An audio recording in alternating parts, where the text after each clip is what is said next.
Welcome to the iBuyer Experiment. Today we have on a guest, Mike Simonsen, the CEO of Altos Research. Mike is a true data geek. He founded Altos Research in 2006 to bring previously unavailable insights on the U.S. housing market to those who need it. So the company now serves the largest Wall Street investment firms, banks, and tens of thousands of real estate professionals across the country. Mike also publishes a weekly housing report on his YouTube channel, Altos Research.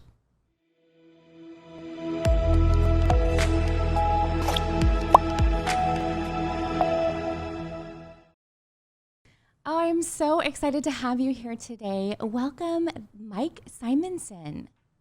Thank you. Great to be here, Kayla. Oh, it's wonderful. So I noticed your background straight away. Where are you zooming in from today? I am in Lake Tahoe. I have my little mountain house. There's no snow on the ground yet, so I'm just working remotely and doing trail runs instead of getting skiing in this week. Oh my goodness. Well, I'm so jealous. It looks beautiful. So yeah, I'm really excited to have you on. I have been watching you for those listening or watching in. Mike is the CEO of Altos Research, and they are a residential real estate data provider. And so I'm just so excited to have you on today to talk about what everyone's been talking about, it seems like these past couple years, and that is the real estate market. Yes, terrific. Yeah, it's been quite a year, right? Quite 2 years. It's been really a wild ride. It sure has. And I think that, for those of us that are following it closely, we're looking at the data, but I think that there's just a lot of kind of misconception about the market and what it's doing. And so I thought it would just be great to bring you on and really dive into how is it performing. So if you could share for us, how is the real estate market doing? How did it do through 2021? So the market, most people know the market's been on fire. It's been a big up year in terms of appreciation for home prices, but really the big story of the year, and last year and this year really is the lack of inventory, lack of available inventory. There are 350,000 homes, single family homes on the market in the U.S. right now, just after it, right in December, early December. And not too many years ago, like 4 or 5 years ago, there'd be 1 million homes on the market right now. Whoa, that's a big difference. Yeah. And that's been a trend that's been falling over the last decade, but really accelerated during the start of the pandemic, and then has continued this year, both on the supply side, new stuff coming to market, as well as the demand side being super accelerated. So anything that does come to market is getting gobbled up really quickly. Mm-hmm. And so that's why we're seeing the, 3, 5, 15 offers per property. And we're seeing just, the tight inventory. Yeah. So we have mortgage rates super low. And as a result, and these are super low, locking in forever, 30-year fixed mortgage rates. And so as a result, like if you can afford that payment now, you find the house that you can afford, it's going to be affordable forever. And it's really significantly cheaper than it was even just a couple of years ago, as rates have continued to fall. And like that drives a ton of demand. It does. And so interesting because when we talk about affordability, even though prices have increased, because the interest rates continue to just be historically low, that's really giving a lot of people more purchasing power. That's right. A small change in the interest rate makes a big change in the monthly payment. So affordability is really impacted by mortgage rates, much more than it is by a change in the price of the house itself, which is really fascinating. So, we're under 3% for a 30-year fixed on average right now. A couple of years ago, the highest point in 2018 was like 4.9% in Wow. December. So that was like 3 years ago right now. And then rates have been falling since then. And so as rates have been falling, and last year at the start of the pandemic, they really cratered hard and dropped really, like it became significantly more affordable. Even while home prices were climbing 10% a year, the payments were actually more affordable that time. Now, in the last year, rates have been around 3%, around the same level, ultra low, but not dropping further. So home prices are going up, but rates are going lower. So we lose a little bit of affordability. And so then you look at 2022 and say, what happens? Well, if home prices keep falling and rates stay the same, we lose affordability. If rates rise, then it becomes less affordable and, likely to see a little bit of inventory build, because demand weakens, at some point, that rates rise to some point will be what will make people sensitive to that. Or if rates fall in 2022, then, what does that trigger? That's really a fascinating, like we already have super hot demand. What happens if rates fall from here? Yeah, interesting, because I'm looking at forecasts of Freddie, Fannie, MBA, and everybody's kind of projecting that rates are going to go up, and so I hadn't really thought about like what happens if they do fall. Happens if they fall. And I say at Altos Research, we track the housing market. We track home prices and we track every home for sale in the country every week, and the changes in pricing. There's all kinds of signal in there about supply and demand, and really rich information. What I don't do is predict interest rates. And I joke, like I bought my first home in 1996, and I had an 8.5% interest rate. Wow. And I locked in for 30 years because I was afraid rates were going to rise. Wow. I bought my second home in 2001, and I at 6%, and I locked in for 30 years because I was afraid rates were going to rise.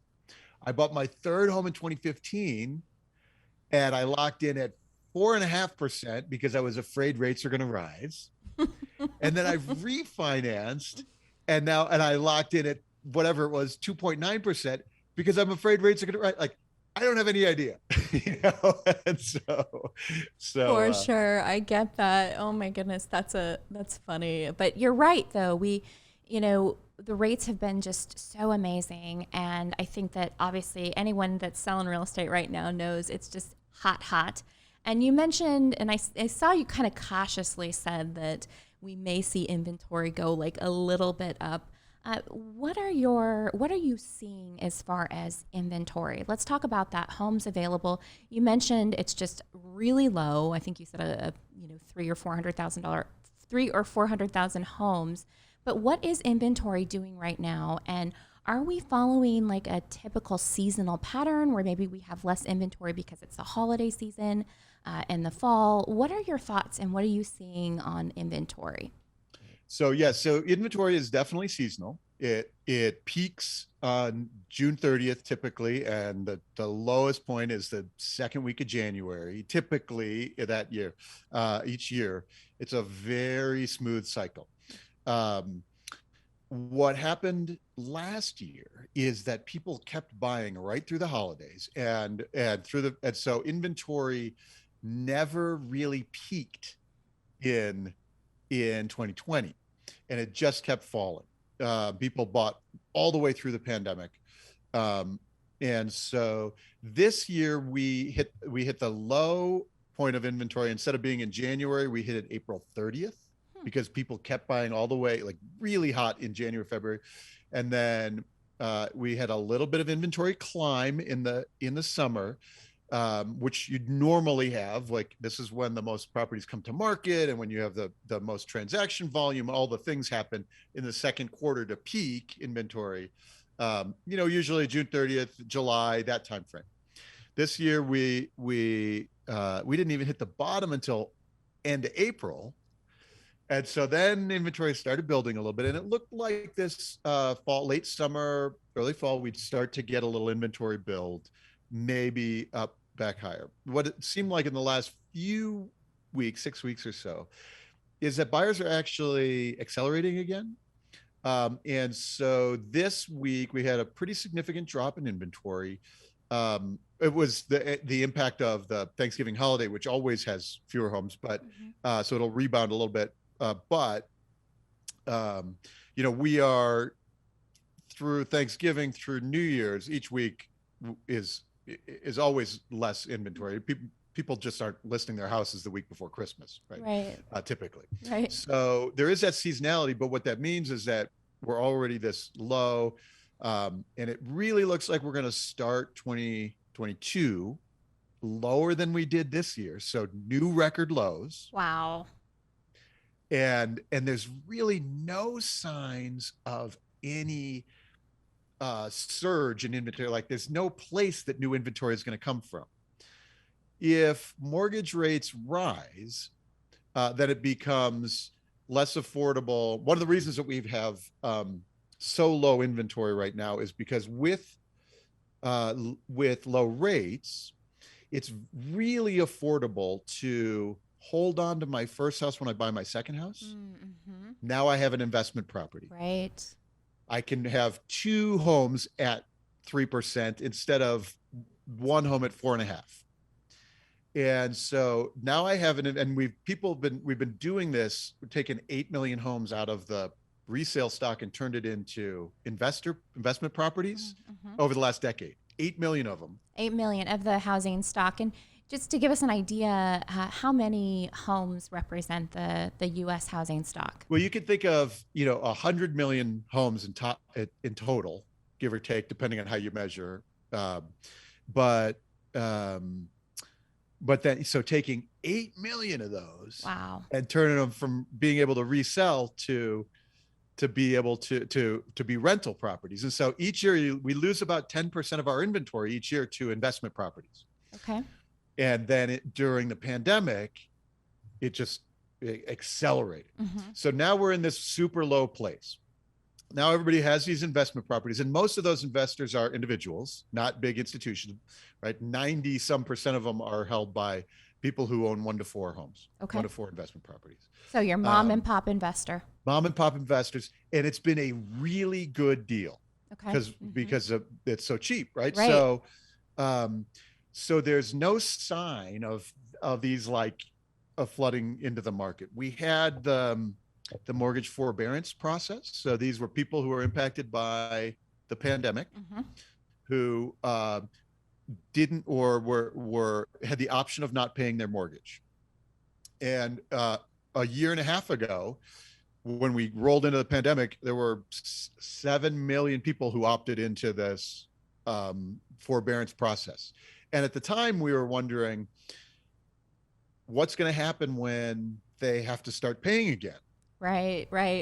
Are they going to have to sell their homes? Is there going to be foreclosures? Well, so first of all, because the market's been up, everybody has a lot of equity. So even if you can't make your payment again, you're not going into foreclosure because you can sell your house and take your cash. Right, exactly. But it turns out that almost all of the people that have been in the forbearance process have figured out how to resume their payments and keep their home. Almost all of them, very tiny little trickles. So none of the forbearance properties are coming to increase our inventory. Essentially none. And so I'm so thankful you spoke to that, because I think that, when we started seeing the numbers of all of these homeowners going into forbearance, I think the natural kind of reaction was a little fearful, like, oh my goodness, we're going to see this wave of short sales and foreclosures. And, and what I'm hearing is these individuals have figured out a path or a plan to get back on track. And we are not going to be seeing a flood of short sales and foreclosures hitting the market. So that's not it's not going to ease this supply issue. It's not going to inventory. And if your listeners are like investors that have been waiting for a flood or a bargain, there's none coming. You say it's interesting because Are there going to have to be short sales? But the market has been so strong. There's no one in the country who's short. Right. Everybody has equity. We have Right. record equity. So there's no short sales coming. There's nobody short. And then the interesting thing is, even if, to go into foreclosure, you have to have a really bad mortgage deal and never be able to like be able to make that payment again. Maybe you went from two incomes to one income permanently, and now that mortgage is going to be forever too expensive. But you have to be able to be in a bad deal, never to be able to pay it again, and not be able to sell the house. So if I look down the street and I say, wow, my neighbor's house has been on the market for 6 months, I'm upside down on my mortgage. Like, I'm never going to be able to get it. That's when I go into foreclosure. Right. But none of those three conditions are true right now. I have equity. I have an ultra low rate. Even if I can't, like, I have a really good deal on my mortgage. And I look down and my neighbor sold his house in 4 days. Right. So there's no foreclosure. There's like no one is going in. And we kept watching, through October last year was a 6-month window. Nothing happened. We watched in January, nothing happened. None came to market. Now we're 18 months in, was October. And every month we're just taking hundreds of thousands and people are figuring out how to work out their loans, going into a loss mitigation to get back current on their payment, or some are selling the house and taking their cash, but it's not that many because most people want to hold on to that because it's a really good time to own right now. Mm-hmm. Yeah, absolutely. Well, that just makes so much sense. And if you're listening to this and you've been thinking that we're going to start to see a ton of foreclosures, I mean, the data does not suggest that whatsoever. And Mike is backing me up on this.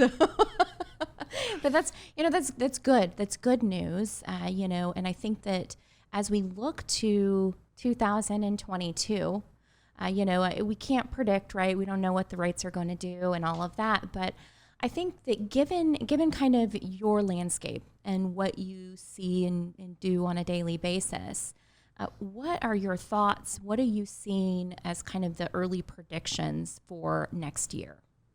So, we already talked about inventory. Inventory is going to start the year at record lows and probably go lower for a few months. And hopefully sometime in the first quarter, we see more inventory coming to market that we didn't see in 2021, so that we get off of the very lows. So hopefully, but it's going to start at record lows and go lower.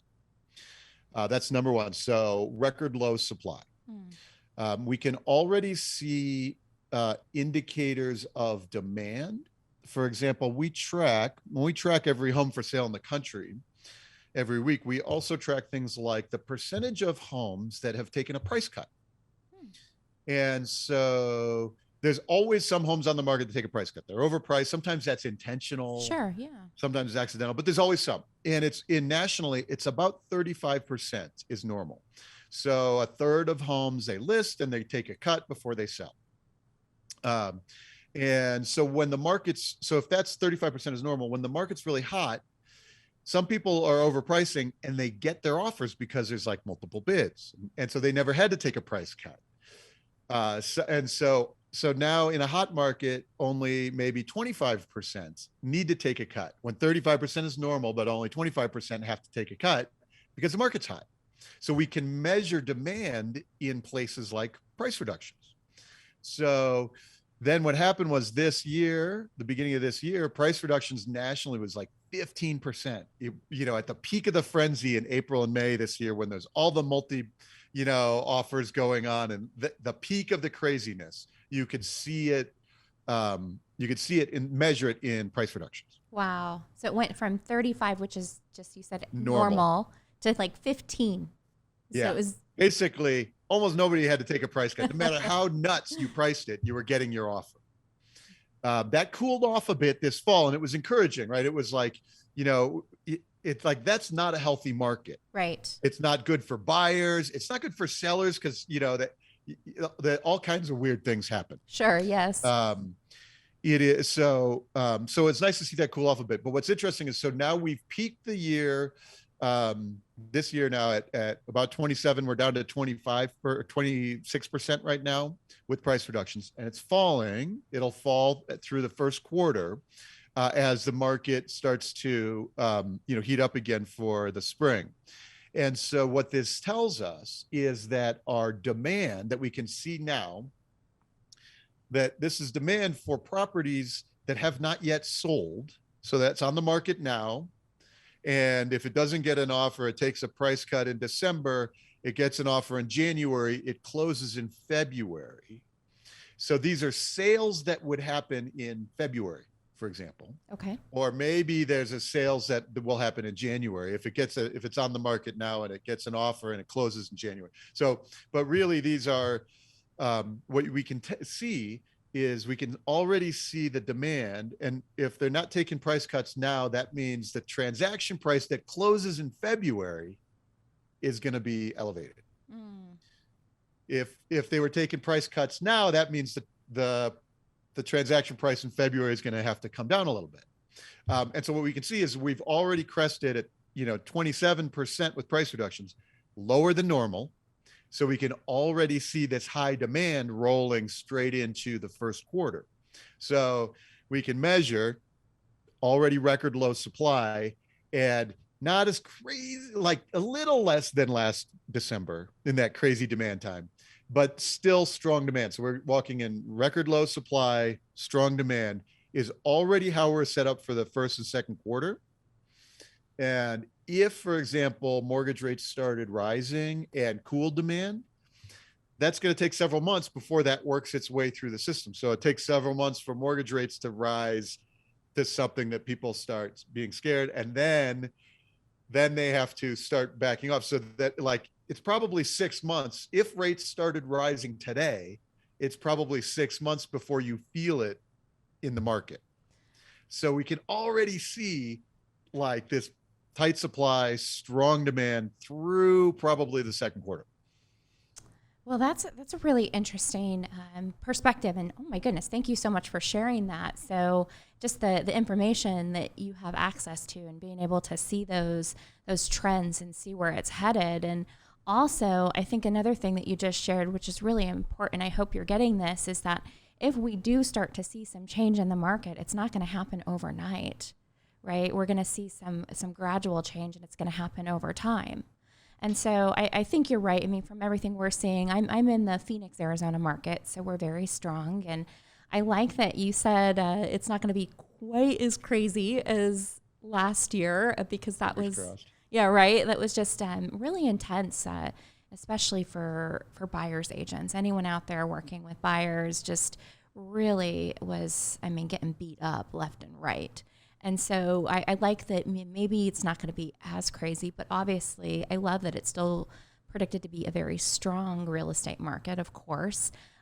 Let's talk about a couple other things that we kind of have alluded to is affordability in the future. I want to talk a little bit about affordability, and I also want to talk about like homeownership rates. Like what are homeownership rates doing, and how does affordability impact that? That's a great question. So, there's some interesting ways to look at affordability. And I think, we talked about as rates are low, that's the biggest impact on that monthly payment is where people feel affordability in the monthly payment. Of course, the downside of that equation is the down payment. And so the down payment gets more, gets bigger, required to be bigger. And so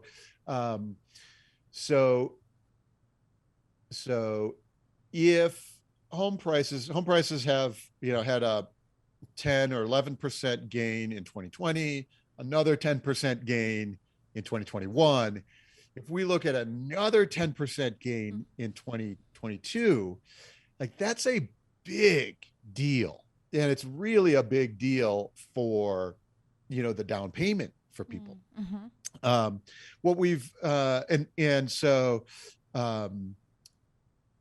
a few things happen. You see one of the big shifts during the pandemic was a move from when all of a sudden we weren't tied to our location for work.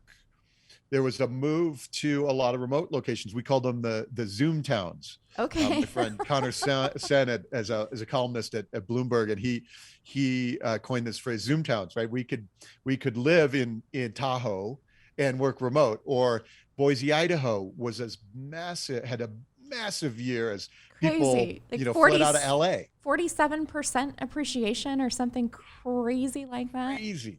And so what's interesting though is you could see actually affordability start to get tested in Boise.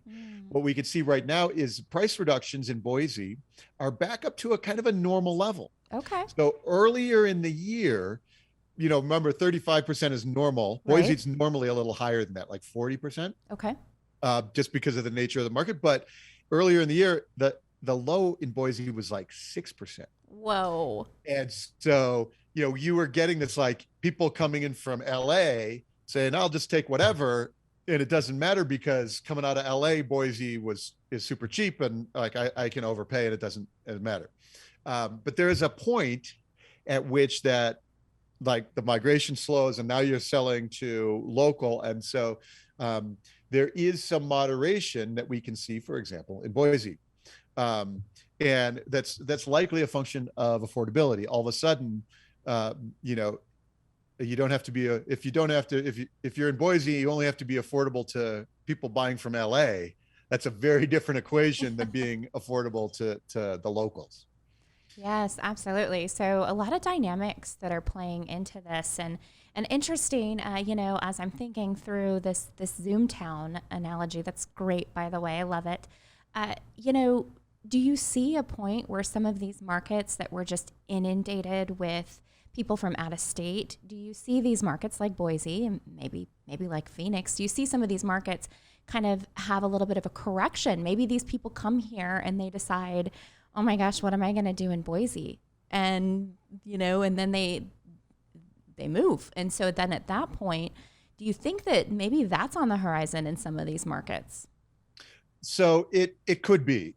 We haven't seen evidence of it yet, right? I haven't seen people all of a sudden already turning around and selling their house in Boise and moving back to LA. I haven't seen any evidence of that yet.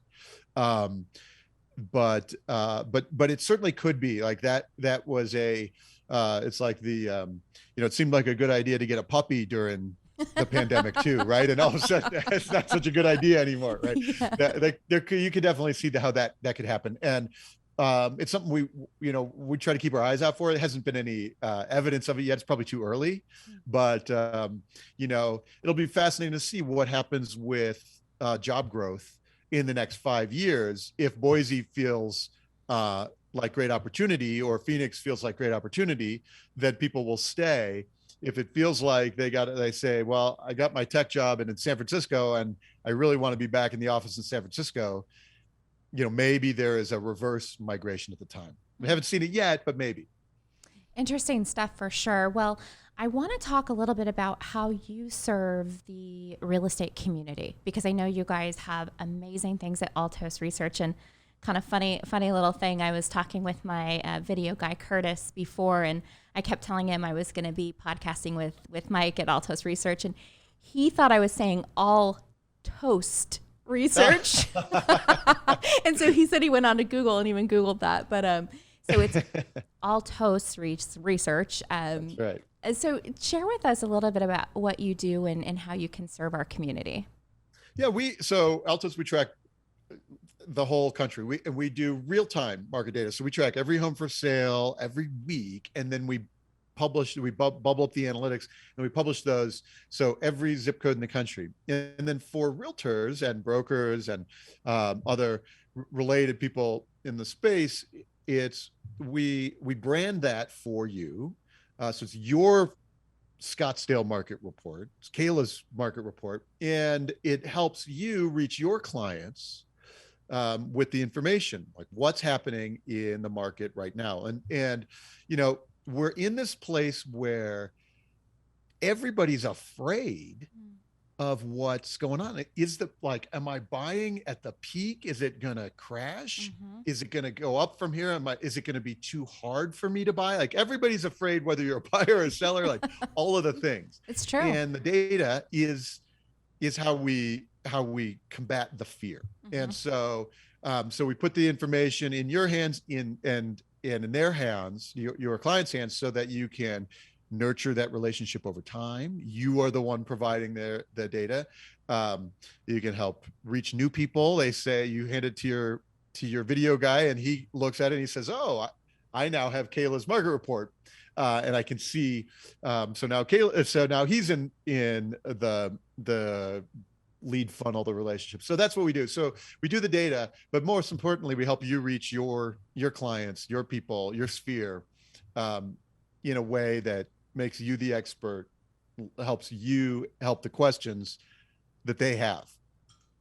Yes, absolutely. And I'm real big on looking to the data, because we see all these headlines in the news, and headlines can do more to terrify than clarify. And so I think a lot of times it's great to have a trusted source of data that you can look to and say, okay, well, that's what I'm hearing in the news or how it's being spun, but here's the reality of what's happening. So if you're listening right now and you're wondering how you can really up your real estate business next year, I think you really ought to check out Altos Research and see if there's some assistance that they can provide you with these data reports, because let's face it, everybody has that kind of, oh my goodness, how is the market? What's happening? This is crazy. We all feel this way, just like you mentioned, Mike.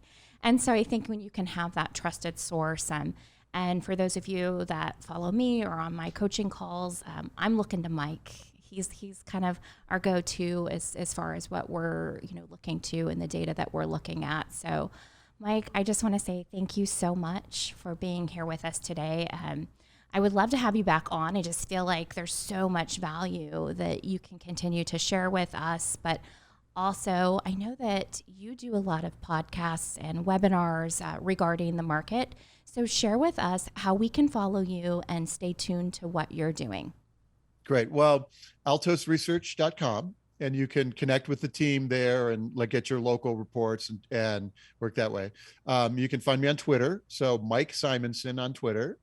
And I share data every week. I do national data every week. And our YouTube channel, our Altos Research YouTube channel, is also where you can reach. So any of those channels, you can start getting in the data. You can see what we're what we're sharing, where the market's going, what are the absolute latest that we're looking at each week. So a lot of traditional housing data is old by the time it gets to you. The headlines are transactions that happened a long time ago. And so by looking at the data at the Altos, we do it every week. We publish it on Monday. And so it can be really strong away. So yeah, so come, for example, follow me on Twitter or the YouTube channel to get the videos each week. Or if you connect with us at our website, then we'll also, we'll email you when those happen and invite you to our webinars and those kinds of things. Well, that is wonderful. I highly recommend that you go do that. That's where I'm getting my information and knowledge. It's through you. So thank you so much for all of your contribution to the real estate community.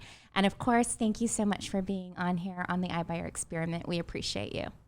All right. Thank you, Kayla. Maybe in the second quarter, we'll check back in and see how the year is progressing. I would love to do that. That would be amazing. Thank you. That'd be great.